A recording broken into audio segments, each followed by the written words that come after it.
Horror stories spread over the internet via blogs, forums, and social media are known as creepypasta. Some of these stories have gone viral and become intrinsically part of the internet's lore. Today we're going to look at every viral creepypasta entity and explain what they are and where they came from. These entities span over 2 decades and cover topics that are perfect to share around a campfire.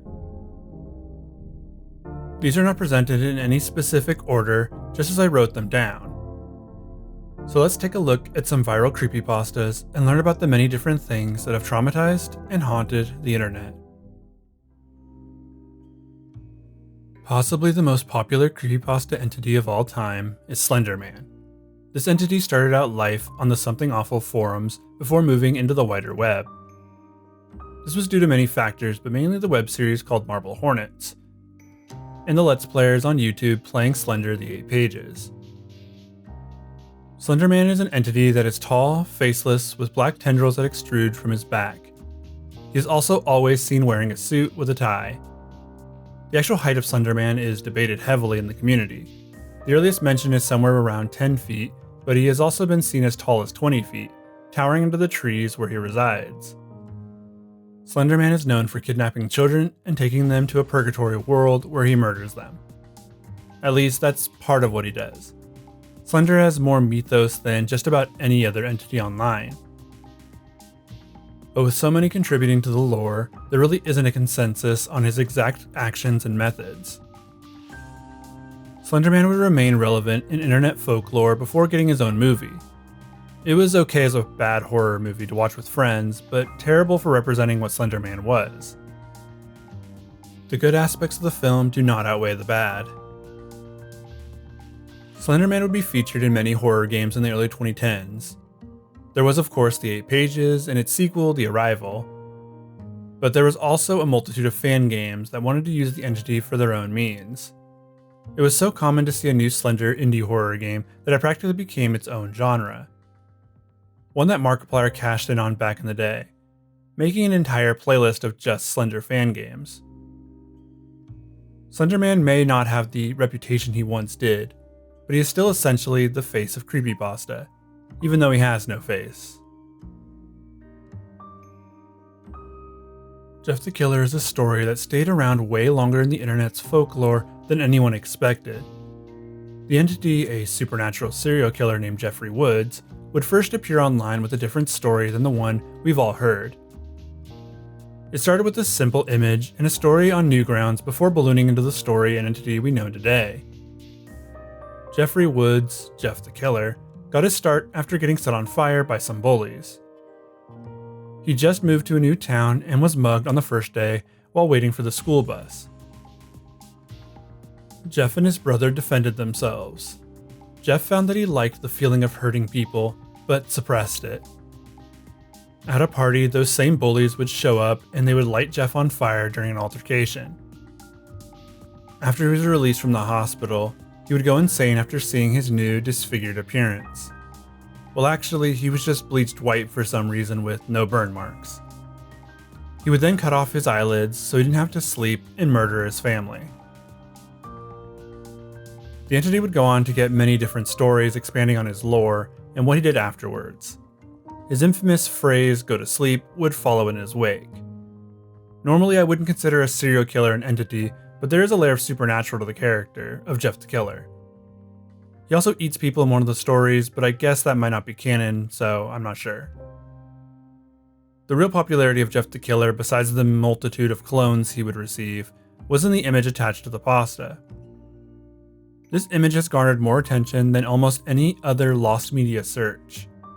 People want to find the origin of this photo, and have gone as far as creating their own community to do so. The image itself used to be a big piece of nightmare fuel for me, but I'm so desensitized to it now. The image still hasn't been found as of this recording. Here's hoping they find it someday. The Rake is one of the most popular entities in internet folklore. In fact, it was the entity that inspired some of the most famous creepypastas, including Slender Man. The Rake was a creature born from the collective minds of 4chan, a creature that would go on to have quite the lengthy lore built over the years on the internet. The Rake was featured in a few web series, but the most famous was EveryManHybrid. This story focused mainly on the Slender Man, but had a crossover with the Rake as an antagonist. The lore of the Rake was really cemented in a creepypasta posted on the Something Awful forums. This created somewhat of a backstory for the entity, one where he was more than just a creepy suburban stalker, which was his original lore on 4chan. While the original lore of the Rake was still good, it was expanded upon in this story. The Rake was now able to communicate in a way with those that it interacted with. He also would kill several people throughout the story. The most famous depiction of the Rake sitting at the end of the bed comes from this story. The Rake still sees some interest online, with people using the entity in animations, videos, artwork, and stories. The Russian sleep experiment patients are an entity that we see change and build throughout the story. The Russian sleep experiment is essentially an experiment to see what would happen to people if they were kept awake using a special gas. This test was done on willing and not willing participants. The story was originally posted to a WordPress blog in 2009. The story would go from there to a few other websites before getting a page on the Creepypasta wiki. And finally, a reading by Mr. Creepypasta, one that would receive over 650,000 views. This would spread the story to many more people. These entities in the story were created from people and would quickly become these monstrous beings. The gas worked too well, and the inmates were starting to not need to eat. Well, eat food, that is. Some of the sleep experiment entities were eating their own flesh.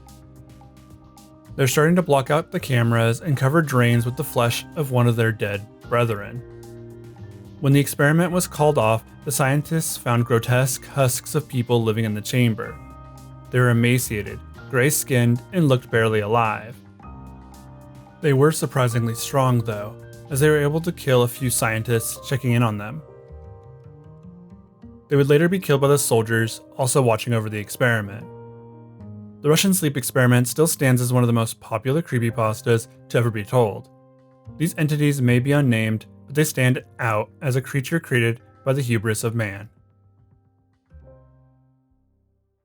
Few entities exist online that have as much legacy and infamy as Sonic.exe, first made popular in a creepypasta posted to the wiki in 2011.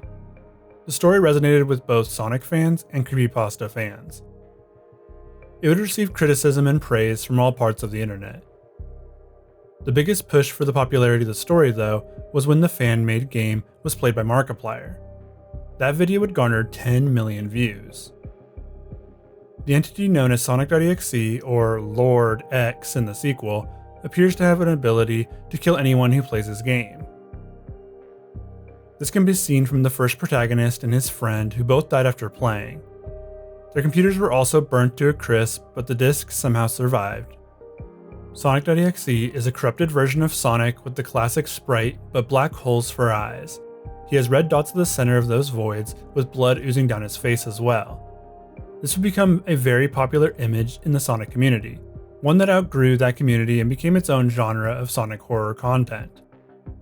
The sequel story would introduce a cult that is sacrificing people to the entity, but it is far less well remembered as the original story. This story would lead to a drastic readjustment of the stories on the Creepypasta wiki, with the community deciding that the story was more of a troll pasta than anything else. Sonic.exe would have a lasting legacy that extends to this day. The concept of the entity inspired hundreds of fan games, some that outdo the original story in creativity and concepts. My favorite is Sonic.exe. Though I haven't played them all, so I'm sure there are tons of really well done stories. The legacy of Sonic.exe can be felt more in the community than in that original story. Most of the talking points are those fan games and ARGs. Red is an entity that was first introduced in a creepypasta called NES Godzilla, a story that has become one of the most popular in the whole genre, but especially in the gaming subgenre. Red is a monstrous entity with multiple designs, but let's explain his lore a little bit first. NES Godzilla is a creepypasta that focuses on a man who wanted to relive his childhood, and so bought an old gaming console and some games. He would receive this particular game from a friend. He He was a big fan and hasn't played it since he was a kid. The game was different now, and there were new monsters for Godzilla to fight and a major one to run away from.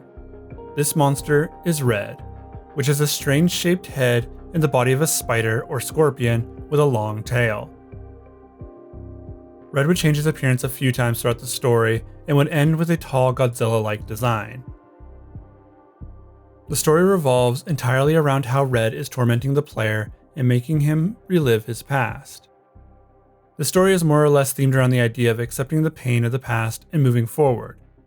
Red has some control over the player as seen in the story and is able to hurt him inside of the game.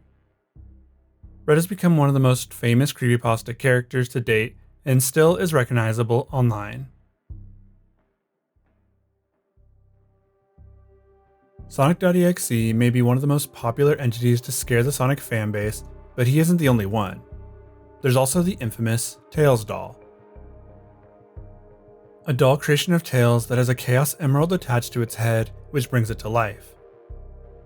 Now, this is an official creation by Sega. It appeared as an unlockable character in the Sonic spin-off game called Sonic R. This doll immediately set off the fight or flight response in people who played the game according to forums from back in the day. People didn't feel comfortable with this thing, and felt like it didn't match the fast-paced and funny tone of Sonic R. There was an urban legend in gaming that stated completing the game and doing other such specific tasks would lead to a screen with the Tails doll in a vacant-looking room. This was called the Tails doll curse. This image was spread heavily all over the web, with many people claiming to have encountered it. From this urban legend came a few stories about the Tails doll. One that said if you did all of these things to unlock the image, you would summon a demonic entity that would kill you or your loved ones. This story circulated heavily in forums and still lives on in the internet thanks to the Wayback Machine. All of this was compounded by the large presence the entity had on YouTube. There are videos showing how to unlock it, with recordings of the TV as they did so. People saying the Tails doll appeared in their homes after completing the ritual, and others just making animations and tributes to it. Some of these videos have upwards of 10 million views. The Tails doll leaves behind quite a legacy for a character with only one appearance in canon. Well, aside from in the comics. It was just a creepy design that really stuck with gamers who encountered it when they were kids. The Tails doll curse is the kind of gaming mystery that becomes tightly lodged in the crevices of internet folklore so well. The Assassin is an entity that appeared in a Morrowind creepypasta called JVK1166Z.esp. It was one of the earlier stories to feature a Bethesda game. It is probably the second most famous behind Fallout 3 Number Station. In JVK, there's an entity only known as the Assassin that makes a few appearances. Firstly, the story is about a strange mod found online for Morrowind. If you are unfamiliar with Bethesda games, let's just say that their games feel incomplete without mods. That's not to say that they are not complete experiences, in most cases, but the ability to mod is almost more integral to the core of the game than the game itself. So finding mods for Skyrim, Fallout 4, and even Morrowind are pretty common. I have broken Skyrim with mods more times than I can count.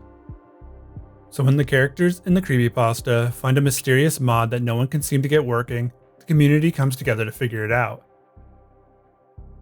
Eventually they find a workaround and are able to get it working.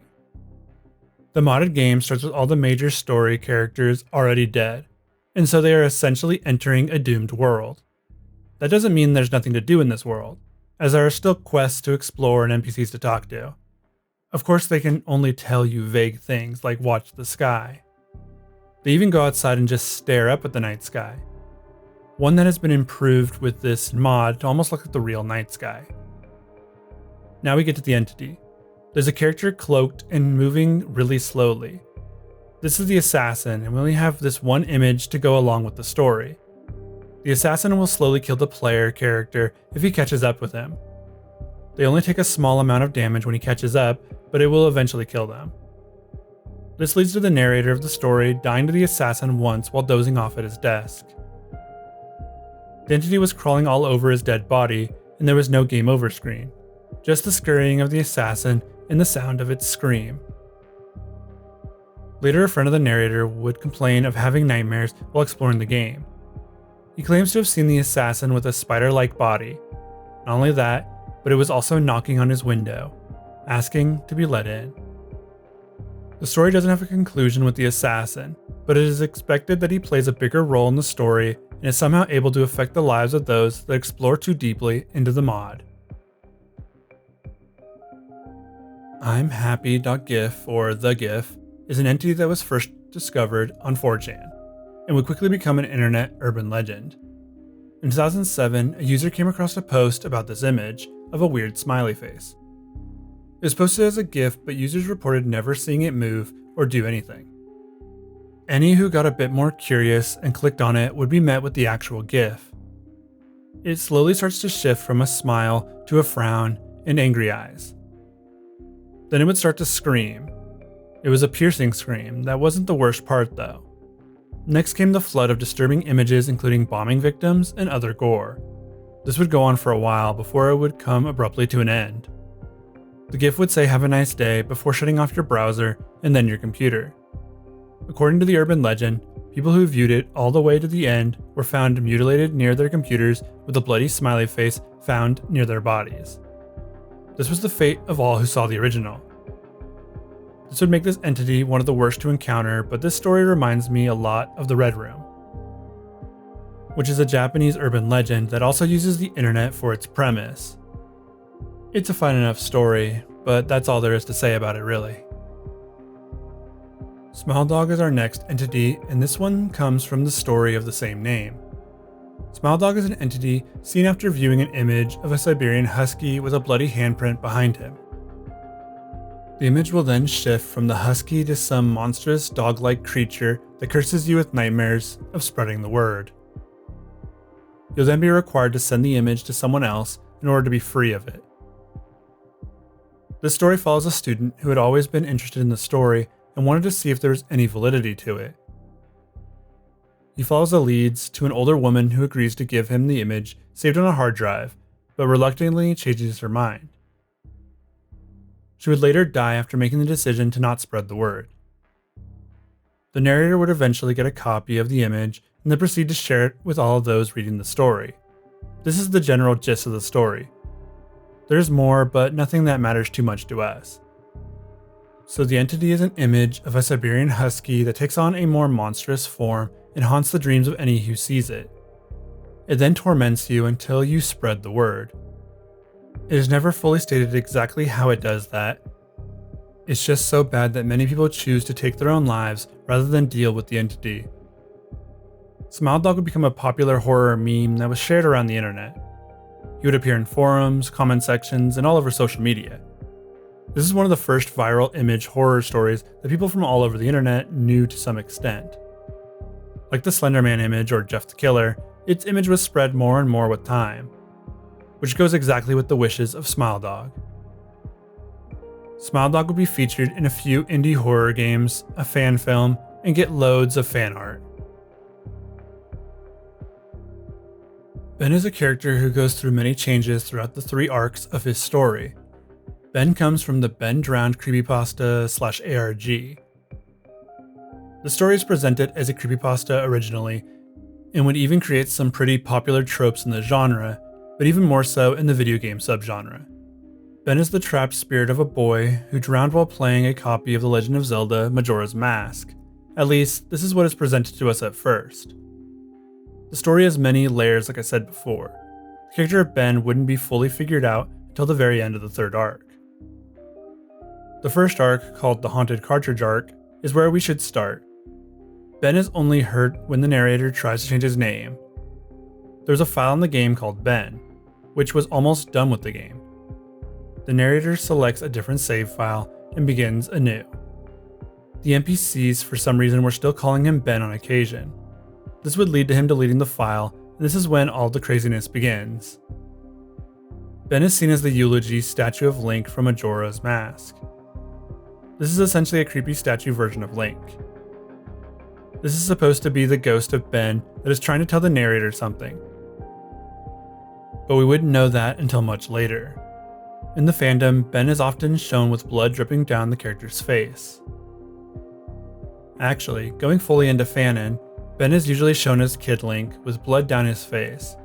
It's very similar to the other Creepypasta characters, but mostly like Sonic.exe, who is known to have this feature. Though I'm not sure whose depiction was first. Ben came out first, but I don't think his design in fanon was like that in that time period. Ben Drund is an excellent ARG that pulls off some cool story elements, even if people were hit or miss on the final arc. If you want a full rundown of it, I have one here on my channel already. There are so many Pokemon creepypastas, but most of them don't have a specific entity to talk about. Like Lavender Town Syndrome is about a song that can lead to you dying if you hear it. I'm going to just clump a few of these entities here together. Starting with Ghost, a Pokemon entity that appears in the story Pokemon Creepy Black or Pokemon Black in some cases. This story has a narrator finding a Pokemon cartridge that is completely black. The entity is first encountered when the narrator goes to pick out a Pokemon in Professor Oak's lab. He is given the starting Pokemon of Ghost. Ghost has one attack called Curse, and it instantly KO'd a Pokemon. Worse though, it actually killed the Pokemon. Then the trainer would complain about it, and the narrator was able to kill them next with Curse. If they did so, then a grave would spawn where the enemy sprite was. The entity was only in this bootleg Pokemon game and nowhere else. The Buried Alive sprite was connected to Lavender Town Syndrome, or well, Lavender Town in general. The Buried Alive sprite is an entity that was the original boss of the Pokemon Tower, according to the story. He would be encountered at the top and a battle would ensue. The sprite for Buried Alive was that of a rotting human corpse that was half underground.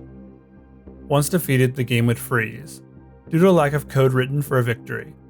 But if you lost, Buried Alive would say, "Finally, fresh meat." It would end with a screen with the Buried Alive sprite holding onto the player character. It was expected that the zombie was eating the player. This was ultimately removed from the game. Honestly, who would program a battle that freezes the game if you win and give you the game over if you lose? Strangled Red and Lost Silver are two more famous Pokemon creepypastas, but neither have an entity worth discussing. They both feature a distorted version of Pokemon and would lead to a character in the fandom based off those stories.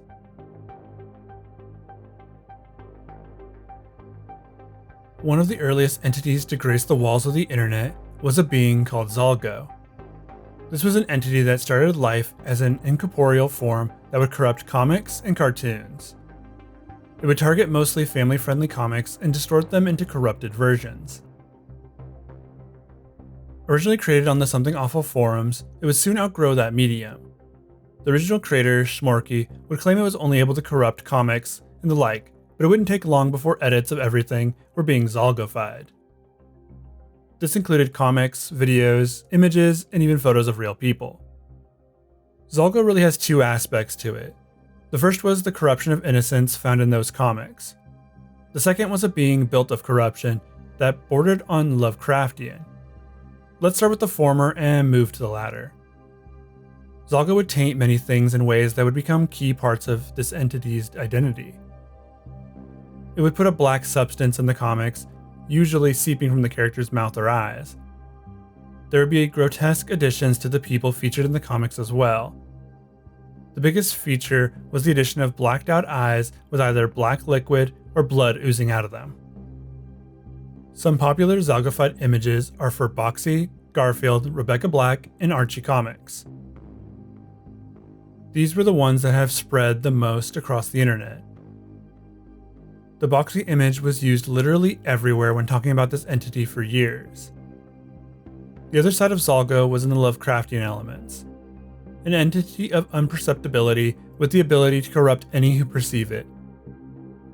There are two creepypastas that focus heavily on this idea. The first has ZALGO corrupt an entire town, starting with a comic in the office of the narrator of the story. Eventually people start to repeat the phrase that represents the entity. He comes, heralding the arrival of the Lovecraftian being. He soon turns everyone in town into corrupted versions of humans. The final goal of ZALGO is never explained, but he does eventually corrupt the entire town, with it hinting that the narrator would also fall under this influence. The second story is harder to find because it was only posted on 4chan, and the link is gone by now. This one takes it a step further and makes ZALGO into an ancient god. The story follows a man and his team's trip into Egypt, where they discover a new temple underground. In it, they find an orb that they believe was used for religious practices. The orb eventually leads to members of the team dying in increasingly gruesome ways, all while covered in the black substance that ZALGO is known for. Eventually, the narrator takes the orb and disappears into the deserts. The temple they found was most likely an area for humans to worship ZALGO, and by them finding it, they have reawakened him. The assumption is that the archaeologists are being killed to appease ZALGO as offerings. ZALGO would continue to show relevance in the internet for many years past its initial creation. If you want a full deep dive into the entity, you can find that in a video on my channel as well.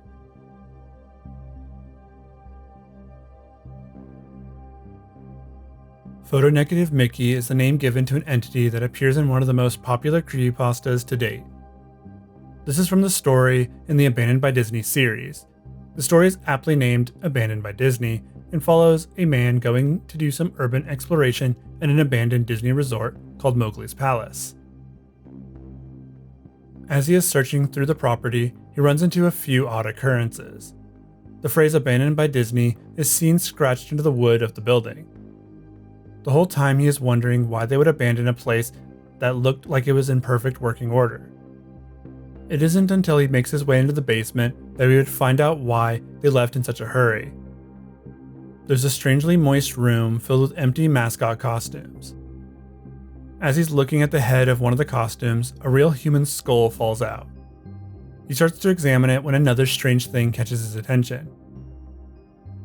At the center of the room, a full Mickey Mouse costume that was photonegative would start to stand up and stare at the narrator. He would ask a simple question. "Want to see my head come off?" The mascot would then remove his head and green sticky blood would start to ooze out of it. The narrator ran from the building and saw a new phrase as he did: abandoned by God. The photonegative Mickey would only make an appearance in this story, but he would inspire many different ones across the internet. Speaking of Abandoned by Disney, let's talk about the next entity created in the sequel, Room Zero. Gascots are essentially children and guests found at Disney parks that wear the Mickey Mouse themed gas masks and died to some unknown entity during a park mishap. Their appearance is mainly children with those Disney gas masks. The lenses are often clouded by condensation so thick that you can't see their faces, though it has been reported that they have nothing under their masks. They are faceless. Gascots can mostly be seen standing around Disney parks, and they just stare at guests as they mill about the park. It's been reported that you're more likely to see them if you've heard the story of how they were created. The creation took place when a bomb shelter at Disneyland was crowded with guests during an imminent bomb threat. The sirens of a bombing went off, but the bombs never fell, as it was just a false alarm. The guests were left in the shelter and started to freak out as the lights went out. In the commotion, something happened in that room. When a park employee went to open the doors, all they could see was darkness and then a singular voice. "Shut the door, dear. You're letting out the cold." The door was shut, and Disney would later build over the room, but never demolish it, afraid of what they'd created. If you want to know more about the Abandoned by Disney series, you can either check out my video on the topic or go to Slimebeast's website where all three are hosted. Ted the Caver is widely considered the first ever creepypasta created. In some cases, it is. It's also a finely crafted story told over a unique format. It is told through blog entries on Angelfire, a website that lets you make your own website. The story is still up to this day and still one of the best creepypastas ever written. In this story, there's an unnamed creature that I'm calling the Cave Creature. The only other name he gives to the creature is a connection to a folklore creature that travels through caves. You never see this entity in the story, not even once. The story has two friends, a third for part of the adventure, trying to make their way into an unexplored section of a cave. They find a hole and begin documenting their time opening it up enough for continued exploration. This drives them forward for most of the story. The feeling of adventure and discovery. The first sign of the entity that possibly lives in this cave is with a reaction from the dog they bring along. It does not like something in the cave and becomes skittish. Later, B, the name given for Ted's friend, hears something in the cave that makes him uneasy. It sounds like rock scraping against rock. Later, they would finally get to the hole big enough for them to explore the cave more. Ted goes through to the other side once, and finds a small area where he can almost stand up. This leads to another friend going into the cave with them. During the friend's trip, he hears her see something and just leaves them without saying a word. Finally, Ted makes his way fully into the cave's crevice. He ends up breaking his headlamp as he hears the sound again and thinks he sees something in the dark. As he's trying to recompose himself, he notices a draft coming from a hole that had been previously covered with a rock. Something had moved that rock, and it wasn't him. Ted and his friend leave the cave. As they make their escape, they see the rope they were climbing on going taut behind them. Something was pulling up on the rope. They quickly left the cave and tried to assimilate back into a normal life. This proved very difficult. A decision was made for them to go back into the cave with the other friend. They needed to settle whatever they saw down there. Ted leaves the message saying he'll update the blog once he finds the camera he dropped while down there. This would be the last post on the blog, though. So this cave creature isn't really seen directly in the story. We only get a few minor descriptors of it. First, it makes a low growling sound and scraping noises. This could mean that it is something that slithers, or it could be humanoid and need to crawl like they did. Either way, it was living in the cave. The other descriptor was that it had a putrid smell, stale and smelling like death. That was the way it was described in the story. The smell doesn't give us much more to go off. We just know that it stank of rot. So where does that leave the story? Well, it's likely that Ted and his two friends met whatever was pulling on the other end of the rope on their prior visit. With no updates coming from the blog and the lack of them using their real names or listing a location, it is unlikely that they will ever be found. The entity has taken them now. The story became very popular as it spread across the internet. It was first discussed heavily in a spelunking forum. From there, it would go on to become a very popular internet horror story, prior to the internet coming up with the term creepypasta. What if there was a television channel that you remember watching as a kid, but it never existed? That's the premise of this entity known as Candle Cove. Candle Cove was first discussed online in a forum for people remembering watching a pirate show on an unknown local channel in 1971 or 72. The first discussion was asking if people remembered a children's show about pirates. OP said it felt like a fever dream, but also vaguely remembers a few details. That's when they are told that it existed, and that other people remembered it too. This eases their mind and they begin discussing the show.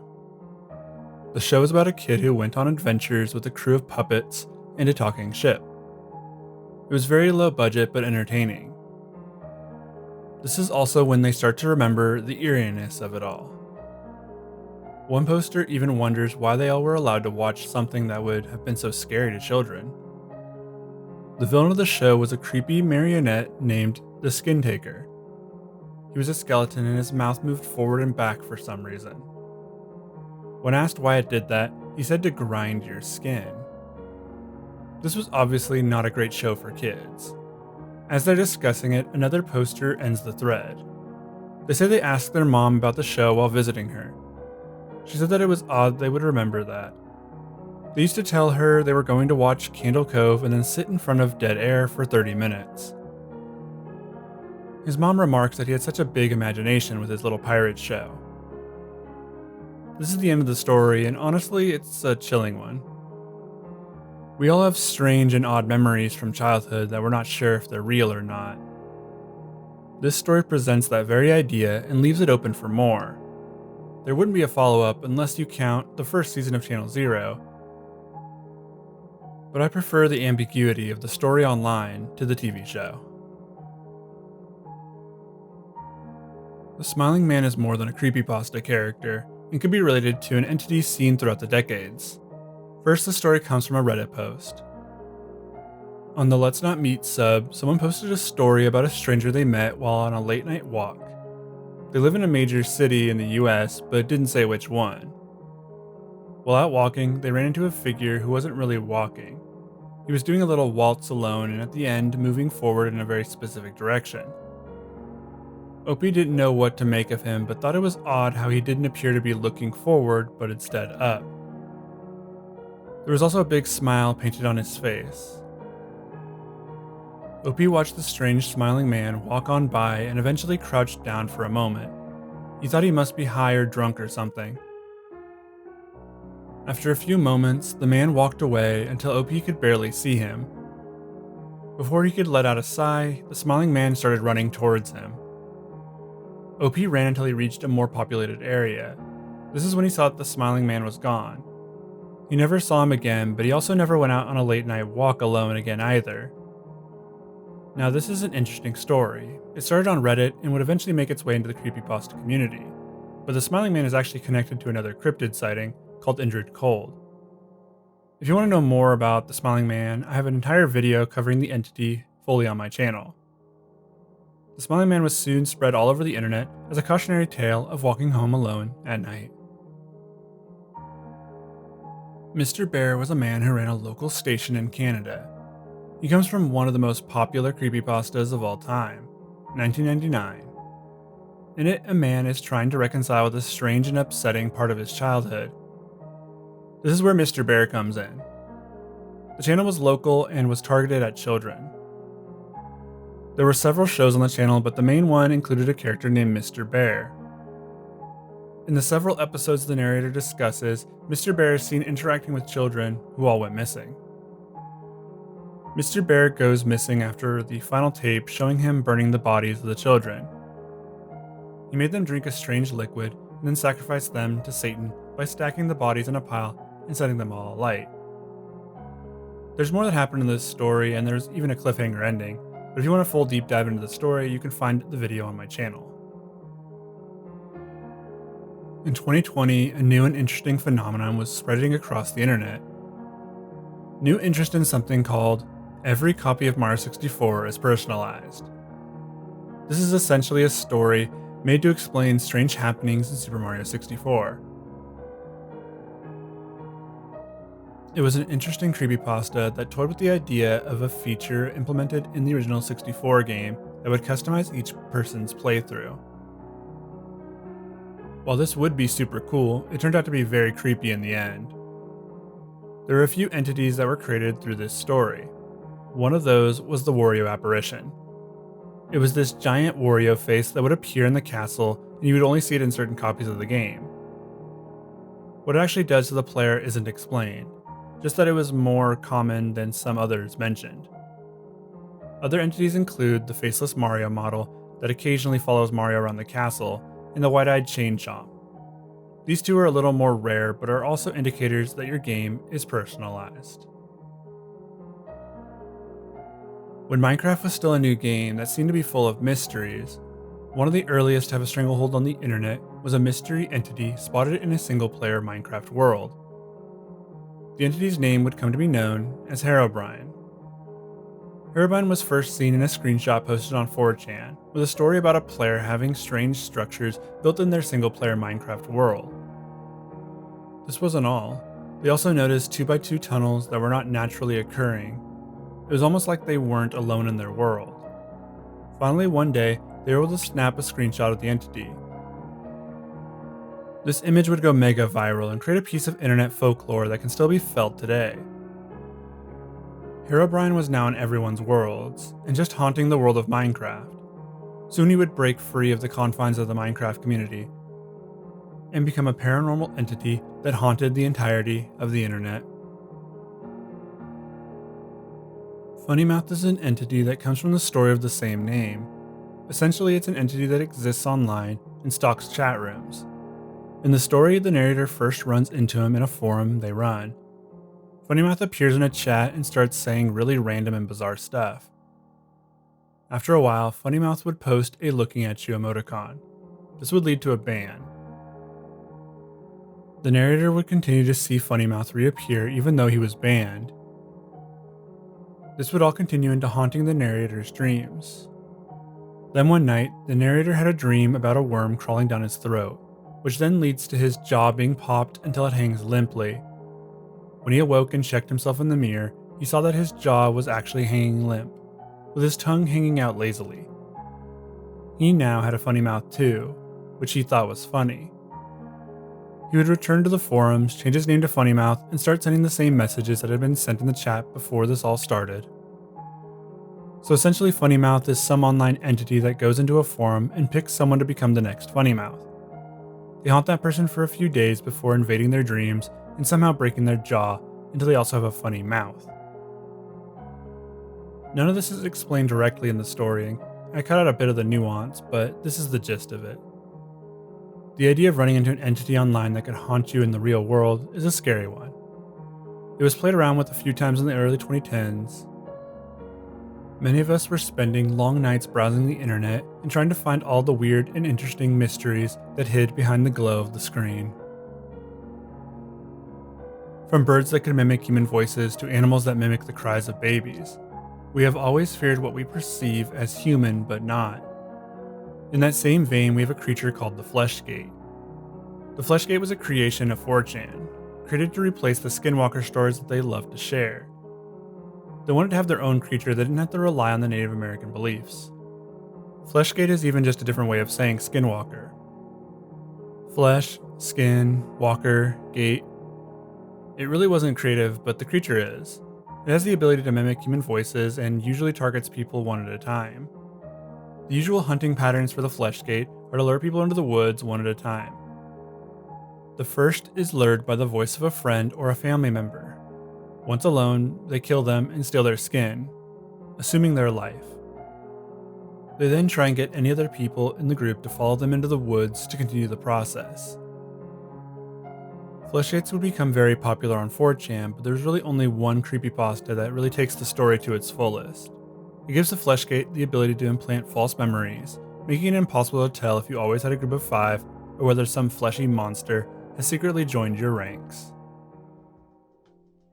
The Goatman is another cryptid that would become a fixture online. The most popular story of the Goatman is Anansi's Goatman story, which was first posted on 4chan. The story follows the narrator and a group of people going camping in the woods in the backwoods of Alabama.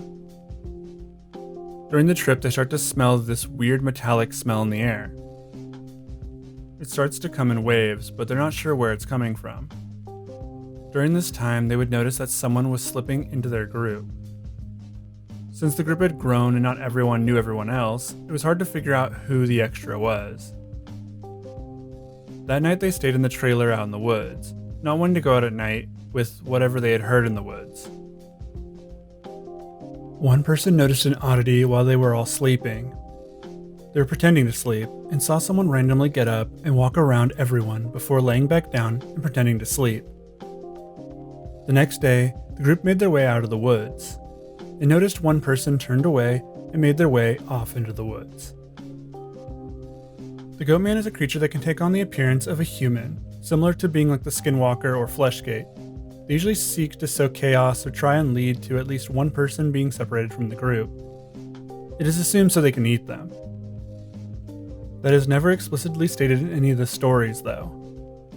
The Goatman would be very popular in no-sleep stories as well, but it was mostly popular on 4chan. The thing that stalks the fields is an entity that comes from one of the more popular early stories. There isn't a name given for this entity beyond Thing, but I've referred to it as the Field Stalker before, so we'll refer to it as such. The Field Stalker is a gigantic humanoid entity that takes up residence in a forest near a man's farm. He first noticed it one day as he was trying to move his hay bales back. They had been moved the night before.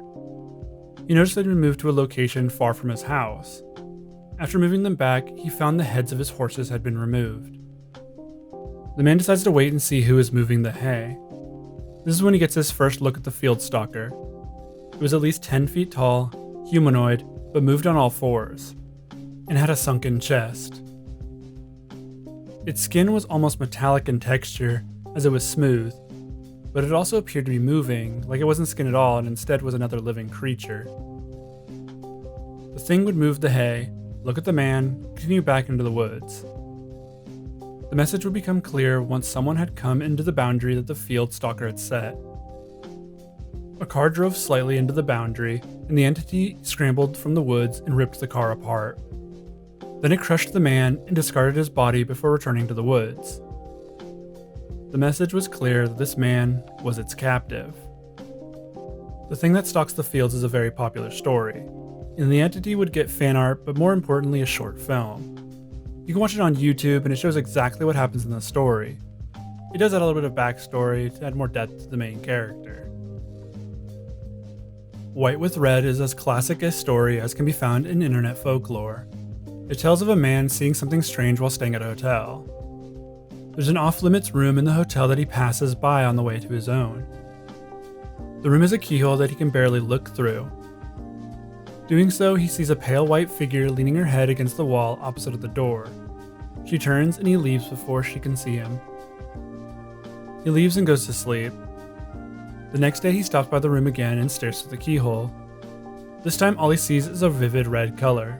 This confused him, but he imagines that she saw him spying and blocked the keyhole. The man felt so embarrassed that he confessed it to the clerk at the front desk. She decided that she might as well tell him the story. Years ago, a woman had been murdered by her husband in that room. The strangest thing was that the woman had pale skin and vividly red eyes. The story's been passed around the internet practically since it was created. It could be even the oldest story on it. The man saw the ghost of the woman that day, but even worse, she saw him in return. That's kinda all we know about this entity. She's the ghost of a murdered woman, someone who will forever get her own room at that hotel. Mr. Mix is an entity that comes from the story of the same name. He was a video game character from an obscure typing game. The game had you type the names of ingredients in order to mix them into a bowl. This would get progressively harder the more levels you completed. The game wasn't popular, mostly because it would become too hard to pass the level, so no one was able to see what else the game had. A group of hackers were able to mod the game so they could make it past the levels that were impossible to defeat. Doing so led them to seeing things they were never meant to see. The hackers never talked about what they saw. Even to this day, no one knows. Even weirder, they all had gone missing. It wasn't until months later that one of them would be caught in a grocery store trying to abduct a child. When interrogated, all they would say was, "I'm Mr. Mix. Shh." So what kind of entity do we have here? Well, it could be a curse that was placed upon this game, or something that was hidden in it by the developers. It's not explicitly stated anywhere. It has the ability to corrupt the mind until they either take their own lives or become the new Mr. Mix. We're not really supposed to think too much beyond that, I suppose. Black-eyed children are an entity that came from a reporter in the 90s. This might very well be the very first creepypasta entity. They were a horror urban legend that was created and spread online. They appear as children with solid black eyes. They are connected to the Men in Black and other ESP and government paranormal conspiracies. They would first appear online in 1996 after a journalist claims to have 2 different encounters with them. These were both shared online and sparked an interest in what else could be hiding online.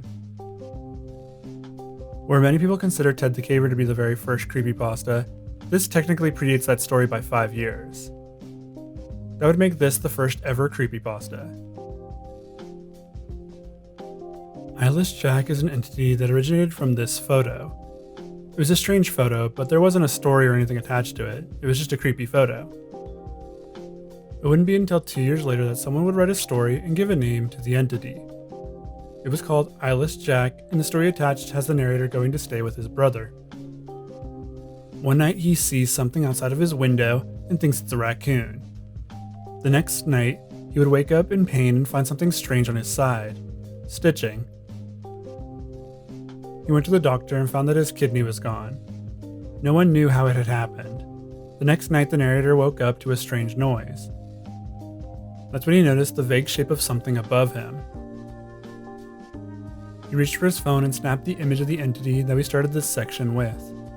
After taking the picture, the entity lunged at him, but he was able to kick it away and make his way out of the house and into the woods. The next day, the narrator finds himself in the hospital again. His brother had been killed by the entity. Eyeless Jack's story wasn't great, but the image is creepy for sure. Having something watch you as you sleep is very unsettling. This entity also eats organs, but I'm not sure why it would sew the person back up afterward. And not just killing them. Actually, it kills the brother, but not the narrator for some reason. That's more of what I would expect from this entity. The entity is essentially an eyeless creature with a blue mask for a face. There's also some strange black liquid that seeps from the two eye holes where its eyes should be. This is a cool concept, but the rest of the story just didn't have the same level of interest. This entity would become very popular online and even be featured in epic rap battles of history. Siren Head is not a traditional creepypasta entity, but that doesn't keep it from being one of the most popular creepypastas. The definition of a creepypasta has kind of shifted with time, when it used to mean a story that was copy-pasted everywhere online. It has now become an overarching term for horror content that is shared around online, like a horror meme of sorts. Siren Head was created by an artist named Trevor Henderson, and would go viral along with a few of his other creations online. Siren Head is a 20-foot tall, vaguely humanoid creature with a siren for a head, thus the name. Siren Head has the ability to mimic all sounds that a siren would be able to make, but also human voices that it has heard. This mainly comes down to the screams it hears from its victims just before it gets them. Siren Head was a strange case of a creation becoming bigger than its community. It would go so viral that it would be featured in dance videos, memes, mods, and even get a few video games. This would essentially be the second coming of Slender of sorts, a once-in-an-era horror creation. Going more into the entity itself, there is unfortunately not a lot more to go on. It was mostly just creepy but cool art. There's probably a bit of lore mixed in with the design of the creature, but nothing concrete, mostly just speculation. The first sighting, according to the Siren Head page on the Trevor Henderson wiki, claims to have been in Arizona in 1966. They noted its metallic, skeletal, and fleshy body, incredibly long limbs, and the Siren Head, of course. From this sighting, people would see the entity sporadically over time. Not just that, but his appearance would also change over time, as stated by Trevor Henderson on a Twitter post. Siren Head is an enigma and the exact kind of entity that was built for internet speculation and horror. Laughing Jack is a character that had some virality and would appear alongside Eyeless Jack in an epic rap battles of history video. The characters don't share similarities outside of the name Jack, though. Laughing Jack was originally uploaded onto DeviantArt and received 2 stories. The first shows a demonic clown entity that targets children and kills them. He then drives the parents insane, or at least he did in his initial story. Laughing Jack is a clown spirit that used to be colorful but now is monochrome after going through a period of isolation in his box. Laughing Jack was originally sent to be an imaginary friend for a poor and lonely boy. He was the only thing to bring the boy happiness, until he was locked away in his box while the boy was sent off to boarding school for killing a cat. When the boy returned, he was different. He had become evil and would eventually kill people. This all happened in the home where Jack was still trapped. This started to corrupt him until he lost all of his color and life. He started to take on more of the characteristics of his owner and become sadistic. Eventually Jack would get out of the box. When he did so, he would decide to follow in his owner's footsteps and start to kill people. His first victim was the boy that had corrupted him and left him alone. Laughing Jack has all sorts of art and cosplays dedicated to him. He would be a rather popular figure in the early creepypasta community. The story of a murderous clown is nothing new, but at least it is unique in its origins. There are only 2 stories, so there's not much more to say about it overall. There is a section in the first story that really caught my attention. It's during a dream sequence from the mom of the new victim of Laughing Jack. She sees a carnival in her dream, but it's full of the cries of children, all of which were victims of Laughing Jack. They are forever trapped at his carnival. Thank you, friends, for making it to the end of another video. Let me know which topics I should cover next, and what is your favorite creepypasta entity or your first creepypasta entity? As always, I want to give a big thank you to my Patreon supporters: Victor Estrada, Nora Kingsley, Memtendo, Scout with a Name, Miriam Reyes, Joe Gillespie, Austin Henshaw, Icy Man, Bazingul, Ryoma, Richie, Bingobo25, Master Jags, Awathian, Keely Heg, Mads Francis, Pystoria, and Comically Odd Gamer. You all help keep this channel going. Thank you to everyone who watches my videos and supports the channel. I hope you all have a good night.